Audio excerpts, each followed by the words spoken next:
हम पिछले कई समय से देश में सभी बाबाओं के, कथावाचकों के, मौलानाओं के आपत्तिजनक, अभद्र, डिस्टर्बिंग टिप्पणी सुनते आ रहे हैं और ज़्यादातर टिप्पणियां महिलाओं को लेकर ही की जा रही है। आखिरकार क्यों महिलाएं सभी के निशानदेही पर है? क्या इसलिए क्योंकि महिलाओं पर टिप्पणी करना आसान है, फिर चाहे वो महिलाओं की उम्र हो, चरित्र हो, पहनावा हो? ये सोचने वाली बात है कि आखिरकार हमारे देश में महिलाओं को हमेशा परीक्षा क्यों देनी पड़ती है, क्यों वो हमेशा इजी टारगेट होती हैं। सोचिएगा, देखिए हम 20वीं सदी में तो जी रहे हैं, लेकिन महिलाओं के लिए मुश्किलें अभी भी आसान नहीं हुई हैं। स्थिति आज भी नहीं बदली है। बहरहाल अब इस उल्ट सुल्ट बयानों की श्रेणी में एक और बाबा शामिल हो गए हैं। ऐसा लग रहा है कि बाबाओं में बेबुनियादी बयान देने की होड़ लगी हो। दरअसल उज्जैन में श्रीमद् भागवत कथा के दौरान निरंजनी अखाड़े के महामंडलेश्वर स्वामी प्रेमानंद पुरी महाराज ने साईं बाबा को लेकर विवादित बयान दे दिया है। महामंडलेश्वर ने कहा है कि अगर किसी हिंदू के घर में साईं बाबा की मूर्ति या फोटो है तो उसे हटा देनी चाहिए। मूर्ति को कुएं में डाल दो और फोटो को आग लगा दो। जी हाँ, उन्होंने बिल्कुल स्पष्ट शब्दों में ये कहा।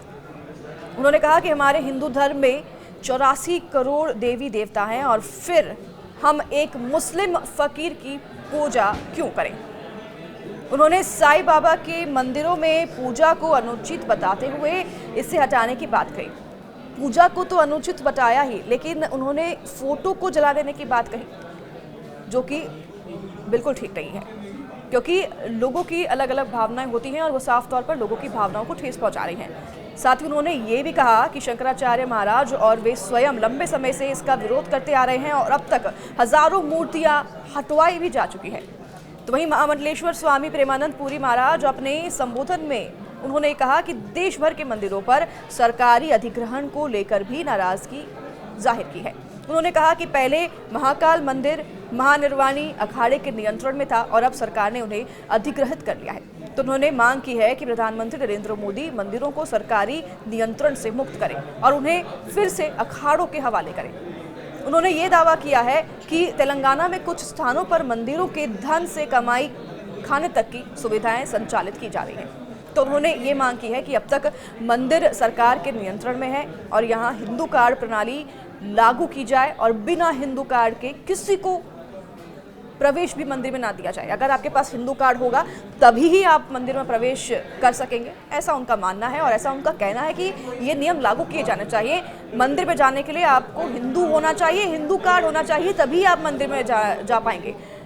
यानी कि भगवान को सीधे तौर पर वो बांट रहे हैं। तो वहीं स्वामी प्रेमानंद पुरी ने उत्तर प्रदेश सरकार द्वारा दुकानों पर मालिकों के नाम के बोर्ड लगवाने की नीति का समर्थन करते हुए कहा कि कांवड़ यात्रा में थूक जिहाद जैसी घटनाएं सामने आई थी, जो अब रोकी जा रही है। आखिर में उन्होंने देश भर के पुजारियों, पंडितों और मंदिरों के पदाधिकारियों से आग्रह किया कि वे मंदिरों में साईं बाबा की पूजा ना करें और ना करवाएं।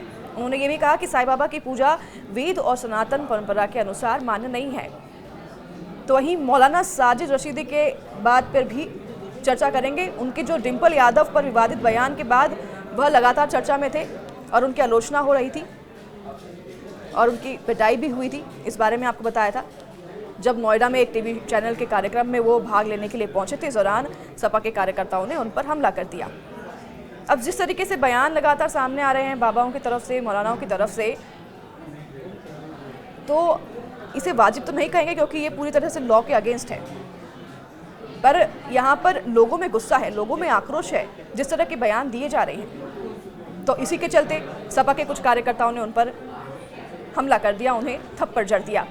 सपा कार्यकर्ताओं ने इस घटना का वीडियो खुद ही सोशल मीडिया पर भी वायरल किया और इस मामले में समाजवादी पार्टी के छात्र सभा के गौतम बुद्ध नगर के जिला अध्यक्ष मोहित नागर ने सोशल मीडिया पर वीडियो पोस्ट करते हुए कहा कि डिम्पल यादव पर मौलाना की विवादित टिप्पणी की वजह से मौलाना और सपा कार्यकर्ताओं के बीच बहस हुई और सपा के लोगों ने उन्हें पीट दिया। उन्होंने अपने सोशल मीडिया हैंडल से ये कह दिया है।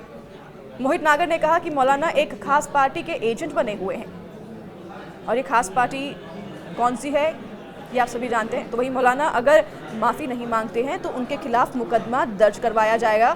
तो वहीं नागर ने यह भी कहा कि वो मौलाना पर आगे भी हमला कर सकते हैं। साफ तौर पर ये उन्होंने चेतावनी दे दी है। उन्होंने न्यूज़ 18 के चैनल के साथ बातचीत भी की और उन्होंने क्या कुछ कहा वो आपको सुनाएंगे। मौलाना साजिद रशीद के साथ मारपीट हुई और एक निजी चैनल के डिबेट के दौरान ये मारपीट हुई थी। हमारे साथ चारों लोग हैं जो उस वक्त वहाँ मौजूद थे और बहसबाजी के दौरान मारपीट भी हुई। मैं सबसे पहले परिचय कराता हूँ। ये कुलदीप भाटी जी हैं, ये प्रशांत हैं, ये श्याम सिंह भाटी हैं और ये मोहित नागर हैं। अब सीधी बातचीत करते हैं, यहाँ से शुरू करते हैं। कुलदीप जी, एकाएक क्या हुआ उस डिबेट के दौरान कि आप लोग को पीटना पड़ गया? मौलाना जी की पहले तो उन्होंने अभद्र टिप्पणी माननीय सांसद जी पर की थी एक भारत की महिला पे। वहाँ डिबेट में भी उन्होंने जो बाकी जो महिलाएं बैठी उन पे भी वो अभद्र टिप्पणी कर रहे थे। एक जो यंग जो बहन जी वहाँ बैठी थी उनको कह रहे अरे अम्मा जी, और जो यंग बच्चे हैं उनको कह रहे अरे ताऊ जी, अरे चाचा जी। और हमने कहा कि आप राशिद जी माफ़ी मांग लीजिए, ठीक है आपने गलती कर दी, आप माफ़ी मांग लीजिए। वो कहने लगे कि मैं माफ़ी नहीं मांगूंगा। तो इन्हीं कारणों से हमको इतना मतलब अंदर से इतना ठेस पहुंची कि वो माफ़ी ना मांगने के चक्कर में फिर हमने खड़ा होकर उनसे पूछा। बीच में उन्होंने बोला कि मैं गुज्जर हूँ, तो गुज्जर शब्द बोला जैसे उन्होंने कि हमने जाके पूछा मौलाना जी आप गुज्जर हो? गुज्जर ऐसे नहीं होते। जी कैसे होते? फिर हमने उन्हें एक चार्टर रसीद कर दिया कि गुज्जर ऐसे होते हैं जो महिलाओं का मान सम्मान नहीं करते, वो गुज्जर नहीं होते। तो क्या सबसे पहले थप्पड़ आप ही ने मारा था? हाँ, सबसे पहले थप्पड़ मैंने ही मारा था उनको। और शुरुआत इसी चीज़ से हुई थी, गुर्जर समाज को लेकर? गुर्जर समाज को लेके भी, और जो महिलाओं का सम्मान उन्होंने जो नहीं किया वहाँ पे भी नहीं किया डिबेट में भी, उसी को लेकर